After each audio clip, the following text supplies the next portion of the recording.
Welcome back to NeuroDiverse Christian Couple. I'm one of your hosts, I'm Stephanie. That makes me the other host, Dan. All right. And today we have as our guest, Michel Hendricks. We're so glad to have you with us, Michel. Thank you for asking me to be on. Well, let me tell you guys a little bit about Michel. Michel Hendricks is a teacher, trainer, inventor, and author. Drawing from the cross-section of the Bible and brain science, he helps churches and communities implement a relational discipleship that transforms. He is the director of consulting at Life Model Works, which should be something y'all have heard a lot of on this podcast. He is co-author with Dr. Jim Wilder of the book, The Other Half of Church, Christian Community, Brain Science, and Overcoming Spiritual Stagnation. He is a graduate of the University of Colorado Boulder and Denver Seminary. So we are glad to have you on to talk about The Other Half of Church. I think the podcast that's airing right before this one is with Chris Corsi on the Joy, and Joy Starts Here and the Joy Switch and all of that. But Michel, for maybe some of our listeners who are new to us and they haven't heard a lot of our introductory stuff with Dr. Wilder, would you give kind of like a summary of The Other Half of Church, like why y'all wrote the book and just a slight introduction into those four soils? Yeah, a lot of books people write because they become experts in an area and they want to share their expertise. And that was not the case at all with The Other Half of Church. It was really written out of, confusion, frustration, and more questions than answers about how discipleship works. How do people grow? How do people mature? How is character formed? And so I was a pastor of spiritual formation, pastor of discipleship at a large church in the area. And it took maybe 2.5 years of that where I just felt like I kept banging my head against the same wall, which is, this stuff we do to help people grow works sometimes and for some people and for some situations, but other people or other type of life situations or other problems we have in life, the usual Christian answers didn't seem to work at all. And it's not just them in my church, it's me too. I started, I'd look at my life and there seemed to be some areas in my life that almost seemed stubborn and resistant to change, resistant to the usual kind of prescriptions we think of as Christians. And so it was in the middle of all that kind of swimming in that frustration and questions and everything that I met Jim Wilder. And he's the one who, I was sharing some of my frustrations with him, and Jim said, Michel, I think it might be a good idea if you understood a little bit about how God designed the human brain to mature us and to grow our character. If you want to understand what, maybe what areas we're missing right now in our discipleship in most churches. Right. So, then tell us a little bit about left brain versus right brain, because the book goes into a lot more, but a lot of what we do in church is stop that or do this, right? Pray more, read more scripture, stop doing these bad behaviors. And so the book explains why that's not working, because that's a left brain approach. So talk to us a little bit about the right brain and how The Other Half of Church explains the importance of engaging the right brain. Yeah, so that's one of the things Jim. When I first met him, he started talking about the brain and saying, we really kind of have two brains that run in parallel and work with each other well. They're highly connected, but they work each other, but they focus on different areas of our existence, of our humanity. And our left brain, which is what you said, which a lot of churches are doing that part well, is believing the right things and coming up with words to explain what's going on and solving problems, coming up with strategies and things like that, which are all very important. And we're not saying that we should be right brain focused instead of left brain. We're saying, God really designed us to have the right and left brains up and working well and working together. But the part that we, the practices that we can think of as discipleship, most of those are strongly leaning towards the left brain part, towards believing right things and willpower, doing, making choices to make better choices, to make, things that line up with the way God teaches us, which all that's very important, but we forget the right brain stuff, which is things like building our identity. Who are we in different situations, regulating emotions, because that's usually when we get into big emotions, that's usually when our discipleship falls apart.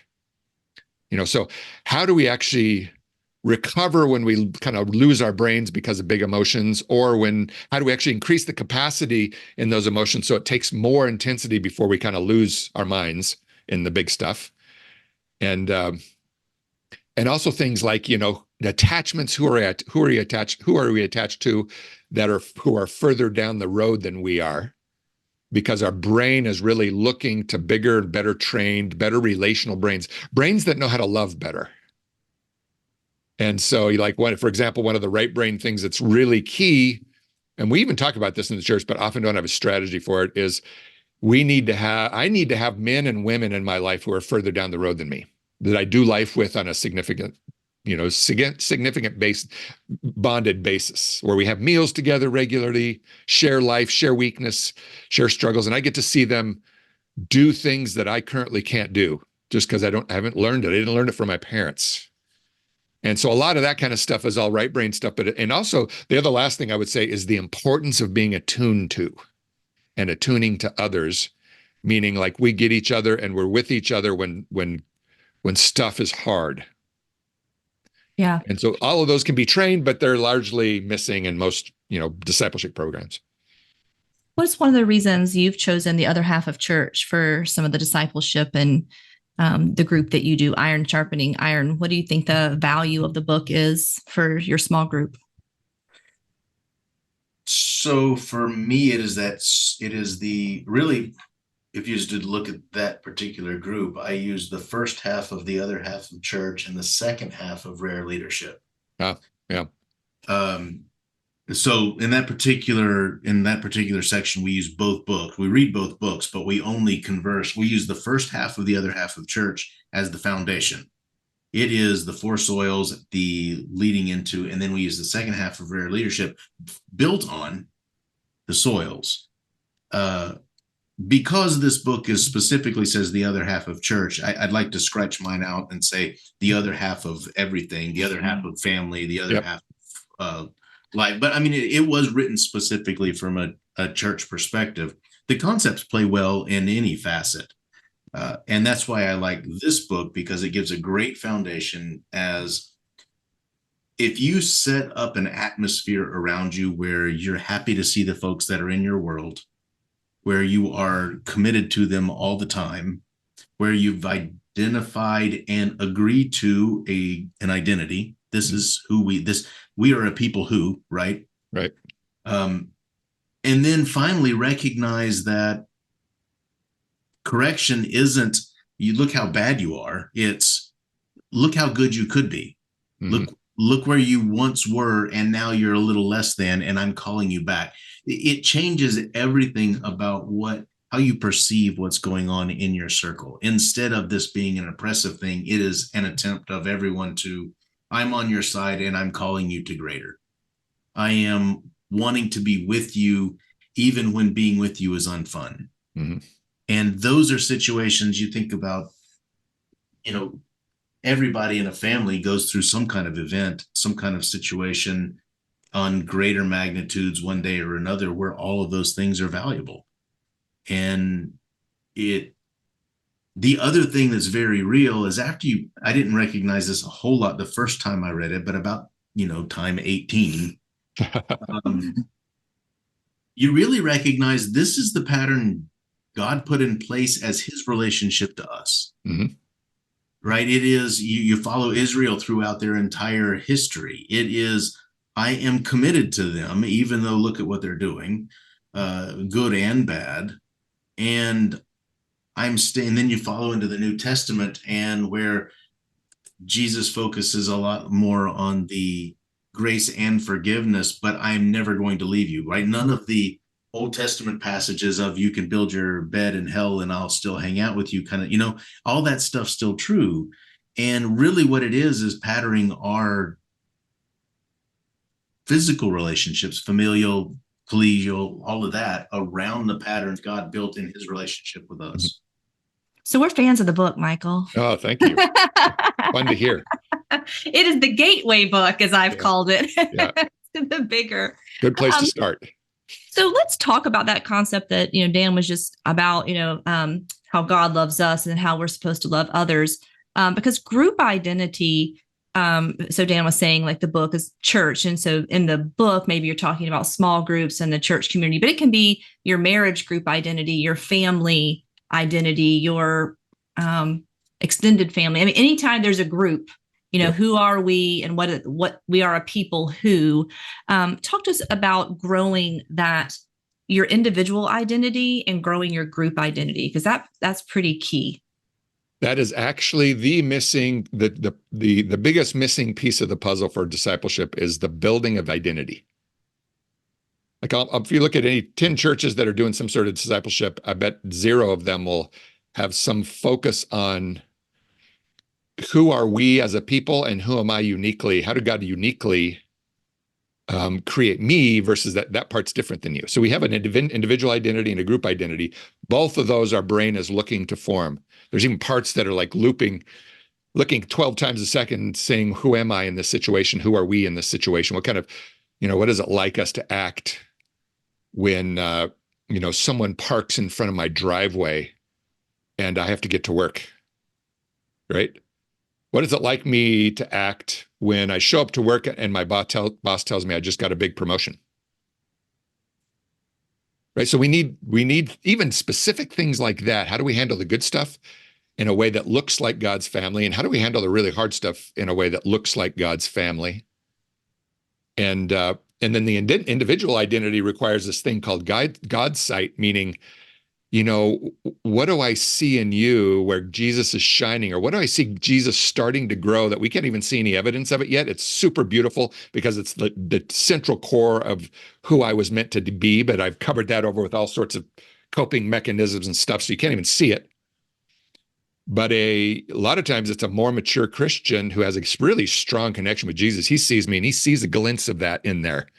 And he goes, ooh, I would love God for that in Michael to start shining more. I'm going to start telling him every time I see him do that, I'm going to say, Michael, wow, that was beautiful. I really saw like the truest you that Jesus meant you to be shining when you did that thing, or however it came out. So looking into each other and seeing what God is growing there, that's like core to our individual identity. And then also just very intentionally talking about who we are as a people. So you talked about calling out that we kind of want to see replicated. I think somebody came up with what you celebrate, you replicate. But also, and with all of the wilder work in my head, it might not be in this book, but does this book also talk about how you handle other people's weaknesses gently? Is that also part of other half of church? Yeah, it's actually it's a big, really tied deeply to the hesed soil, the second soil. So we have 4 soils, which is joy, happy to being communities that we're happy to be together, even in good times and hard times. Hesed is our deep bonding, and we function like a family, meaning it doesn't just come and go. It's that we just don't. You're not just. It's not just transactional. As long as you can do something for me, we're friends. And when you stop doing that for me, then we're not friends. It's this long family, like with when we have children, it's like we're together in the hard times, and we're together in the good times. We're together in the boring times, and also in the exciting times, and everything else. And one of the things that grows our bond and grows trust is that when we treat each other's weaknesses and failures tenderly. So it's almost like God has designed my brain to think, oh, I can be myself with that person because they're not going to hold it against me or amplify it and tell me how stupid I am or kick me out of the group. And there's a lot of churches that do the opposite. If you don't toe the line, you're out. And that's a church where you'll see almost no character transformation because it has to be at that hesed level of bonding, which comes out when sharing weaknesses is just something we do naturally. Even the pastors and the more mature people are regularly sharing when they screw up something, right? Or maybe failures from the past even, and how they interacted with God and their people and learned who they were. And I mean, that's just what we do as a people. We're regularly sharing weakness. Instead of image management and like my Facebook or social media best. That will keep you out of the real circuits in your brain that develop character. It'll keep you in a shallower place where you're just trying to perform and you're scanning what's expected of me here. Who am I supposed to be? Am I going to be that person? Whether that's me or not. And then when you do that, you get into another place of the brain that's very short of where character and identity are. And so our discipleship doesn't work, very simply. Because it's so I'm also mixing up my books, but it's mentioned that character, unlike what we've probably learned, isn't grasped by acquiring new knowledge. It is aligning yourself to group identity. And character, therefore, doesn't, if you're speaking about all of humanity, that doesn't require character to be defined as Judeo-Christian character. The Hells Angels have their own definition of character. Absolutely. Right? Go to the Nazis. Yes. And in both of those cases, your alignment with the group defines your character, not the amount of books you've read or which books you've read. And that's an important distinction, because if you think you're going to knowledge your way into some kind of behavioral change, you're asking for a very long, hard road, instead of the opposite of, I am going to allow this group to soak into me and let it be an inside out kind of change. Mm-hmm. Yeah. There is a part for knowing the right things. Like, that helps us recover and correct ourselves. It really helps us clean up the mess we've made. So there's a good part to knowing the right stuff, but it doesn't change, like you said, you nailed it. It doesn't change the actual character itself. Character is very fast. We can't control it with our willpower. It's out. And so how do you control something that's beyond your willpower? Well, that's like exactly like you said it. You're in a community that is building who we are as a community, as a family member of God together here. And we're also seeking out who we are individually, and we're trying to live in that heart, live in that truest me that Jesus created. He's the one, that's what he sees when he sees me. That's how Jesus can love enemies, is he can still see, even when he has an enemy, he can still see the truest version of that person, the realist of that person, even though you can't see anything on the outside at all, but he has this sight, he can see it. And that's why we also, one of the skills we need to grow in us is staying connected to Jesus when we're in the presence of an annoying person. Yeah. And still being able to see, there's God. What are you growing there? There's something good there. I can't see it right now, and I kind of want to get away from this person and avoid them. And yet you see things I can't see. Show me, open my eyes to the beauty that you see, the truest them that you're carving and molding and them that maybe I can't see right now. Yeah, I think, we've been talking in the larger group community like the church. So you mentioned that it kind of has to start with leadership, right? What's leadership for the church, communicating about all of these things. But churches are made up of a bunch of different groups called families.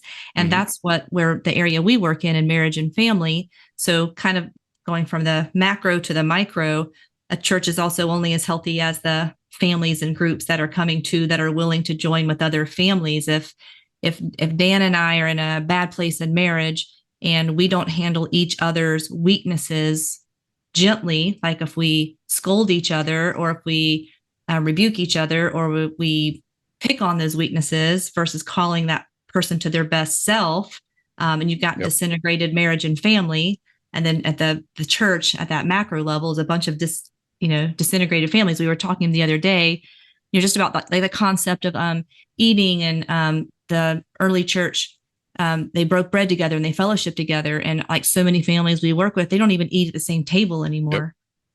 So it's like that very thing starts at home. When I don't know if it's a chicken or the egg thing, which started the breakdown of the other, but there does seem to be a correlation between marriages and families not even eating in the same room together to a breakdown of even the community in the home. Yeah, and in the best of cases, the church is building a really good group identity for the community as a church, and it's helping families do this as well in their kids, in their marriages, in their children, right?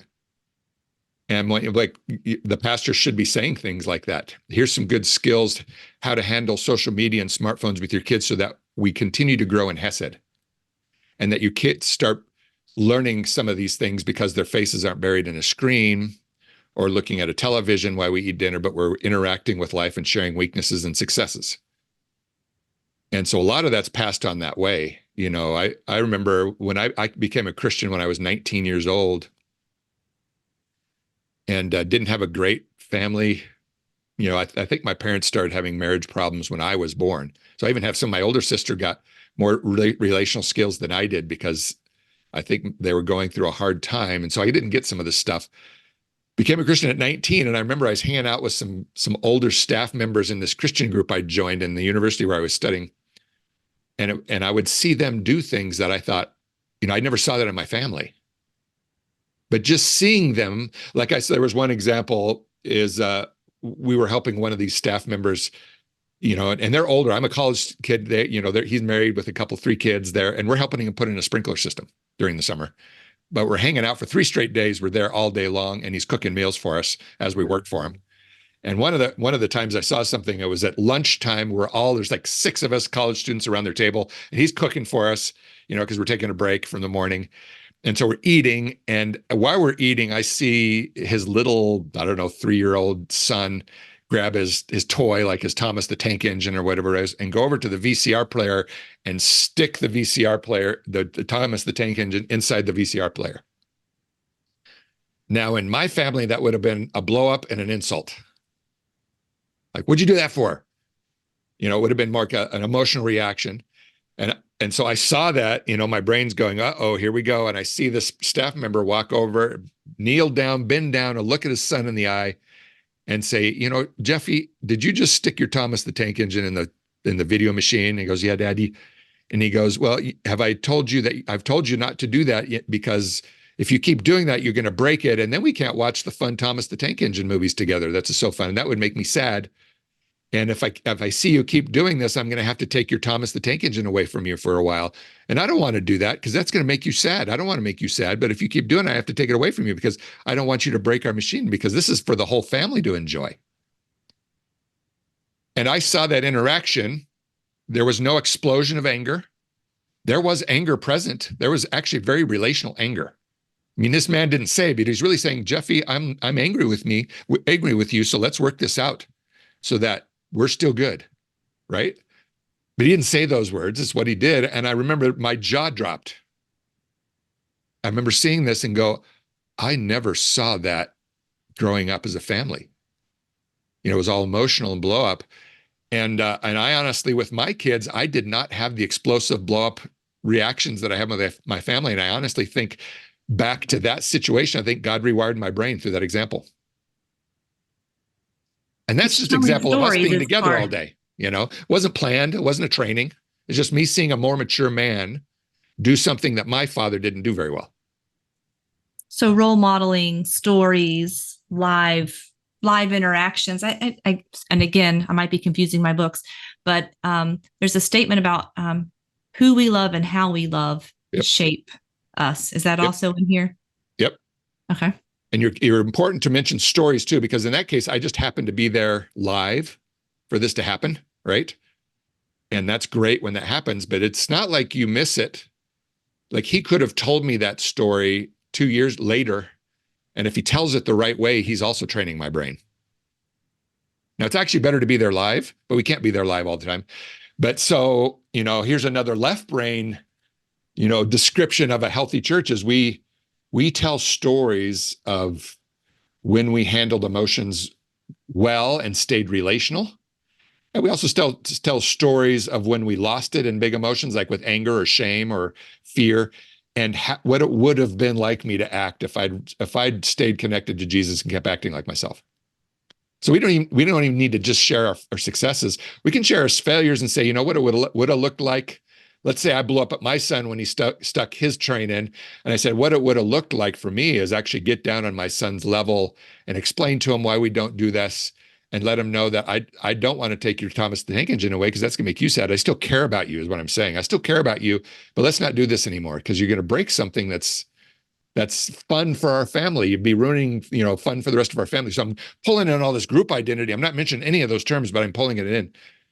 And so we can tell stories with the same content, and it'll program and it'll mold the brains of the people around me if I tell that story well. Well, you're doing groups. You're working on group identity. I think I'm hearing your brain processing over there. So what about, can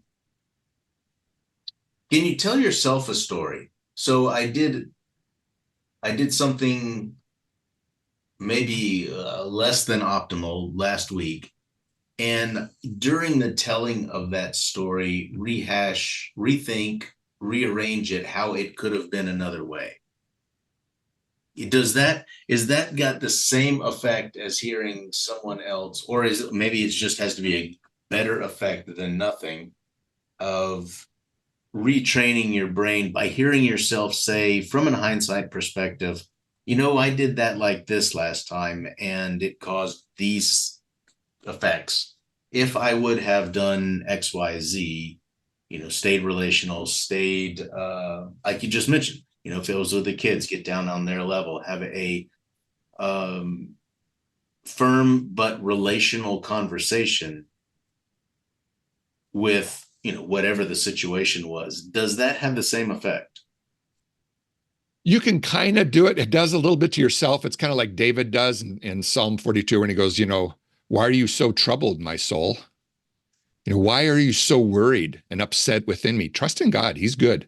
So there is some of that, but a lot of times that works better if we've been told it on the outside by someone who's more mature than we are. And then it's like we're just repeating. You see little kids do this, when they're 2 years old and they fall down and scrape their knee, or 1 year old, mom or dad goes, oh, does that hurt? I bet that hurt. Can I kiss it? And then you see 4-year-old outside playing alone in the playground, and he stops and skins his knee, and mommy and daddy are nowhere near it. And he'll go, oh, that's a big one. That really hurts. Oh, we better brush that up. He'll actually be imitating what he heard from mom and dad. And so we can kind of do that, but so we kind of need both. We still need to get it from people around us and from God. Jesus will attune to you. He attunes to me and tells me who I really am when I'm mistaken sometimes. And there's other times when Jesus uses another person. Like with this Thomas the Tank Engine, Jesus realized, I think Michael needs to see this in live action color, in real life.